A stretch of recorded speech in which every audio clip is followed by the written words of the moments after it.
I didn't like when I have to start off by complaining about a cover, but here we go.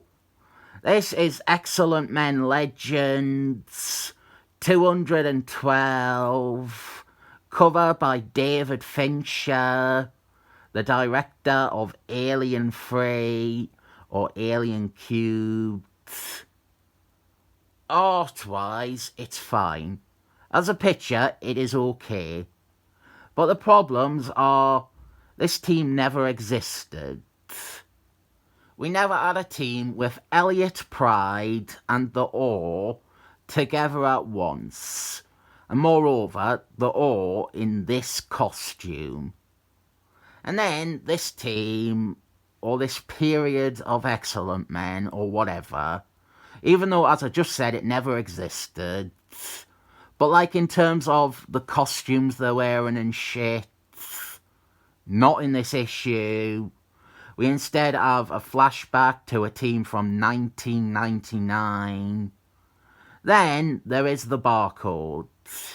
It has been placed on the right, and it is covering up most of Smurf, when it could easily have been put on the left, where it would be covering up little else. Now, that is the cover done, and this is a good story. It is when Marvel had the balls to do a Dr. X solo book for a few months.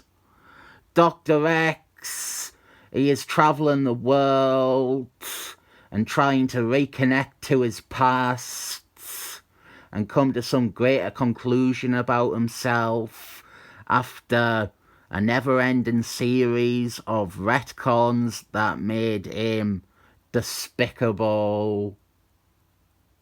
Last issue ended with a hit squad about to take him out, but fortunate for him, disgraced Excellent Man Ed Gambit showed up to protect them. Ed Gambit had done a heel-face turn. He was a bad guy for a year or two. And this is them putting him on the path to redemption again. It's the ultimate redemption story. We have flashbacks to the story called The Shattering, when Dr. X broke up the Excellent Men, and Ed Gambit was the main character for some reason, and he was the only one on the team who ferreted out Dr. X's ulterior motives. And we have a flashback to that, and a new scene inserted between the two. It is trying to establish some greater personal connection between Dr. X and Ed Gambit to support this new dynamic with the two, and what may be considered a flimsy excuse for Dr. X to overlook Ed Gambit's recent sins. Ed Gambit is basically going to be his bodyguard, and they find one of the soldiers had a hit list with the names of Kevin Bacon, Juggernaut, Azad, and Dr. X on it. Azad is Dr. X's childhood friend, who was very briefly in a story in the 90s. And he had appeared in the issue just before this. It don't really matter. He died overnight at the mental hospital for the mentally insane.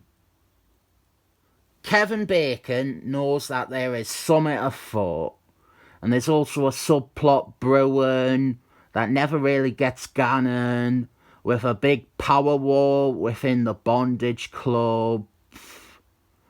Kevin Bacon, he came to the hospital to talk to Azad, or learn about Azad. It's not really clear. But he spots Dr. X and Ed Gambit, And Kevin Bacon is written really well in this. If you have seen my videos on this series already, you'll be sick of me saying it is the best he has ever been written. Dr. X and his chauffeur, Ed Gambit, they are now going to investigate the nuclear research facility where Dr. X's dad worked, as did Azad's dad, because that seems to be the connection between the people listed on the hit list. Another flashback here to Dr. X's mum being yelled at and beaten by his stepdad, Juggernaut's dad.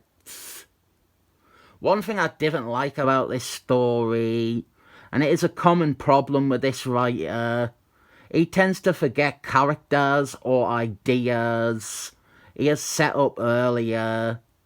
Like Juggernaut, we saw him briefly at the start of this story, and we see his name on the hit list, and then again in this flashback. But he's not... There is no payoff there.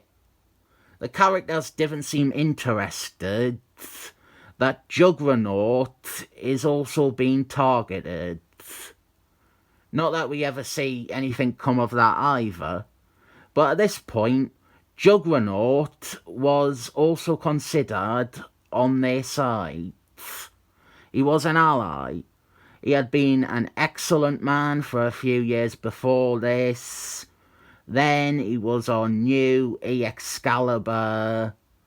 Very recently, he had helped the Excellent Men fight Hulk. And yeah, I know there's an issue about Juggernaut coming up, and it's not very good. But I feel if you set something up in a story, then it should logically have some further use in that story. Even if it is just as a line of dialogue near the end, further acknowledging it.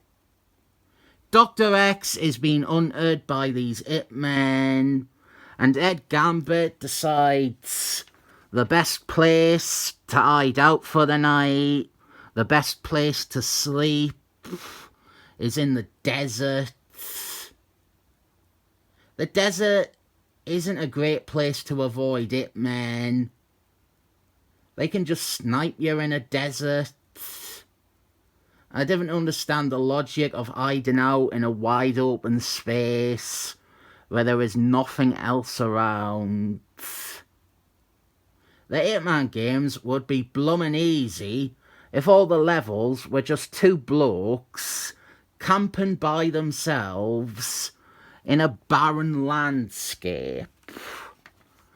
Now we have one of them metaphorical dreams, which I do not consider actual storytelling. It is, as always, a waste of your piggin' time. The dreams and the flashbacks, they are drawn by a different artist. In this series, the flashbacks and stuff, they were done by a guest artist every issue. This time it is Mike Deodato Jerk, who is a jerk. And the best thing I can say is crop this page and you have a nice shot of Cyclist and Squealy. It is tough being a fan of Squealy because, Marvel or not, when I got to this page, I was feeling a bit disappointed because this story is actually great, but it doesn't feel like much has been accomplished this issue. I really recommend this story, Excellent Men Legends 211 through to 214. And there is a subplot bit with Kevin Bacon right at the end of 210 that you have to read as well. Obviously, the thing that is driving the plot is Sinestro. The thing linking those four people was that Sinestro secretly performed experiments on them as children.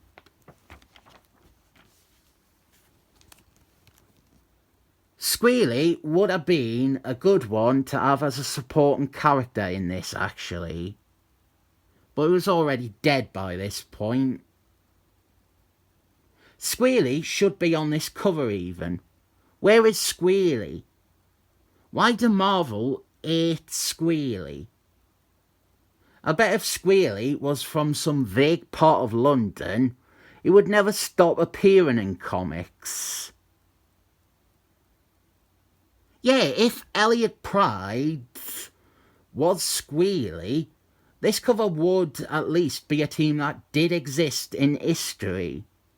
Excellent Men 100. This was like the team in that. And even the Orc was wearing that costume.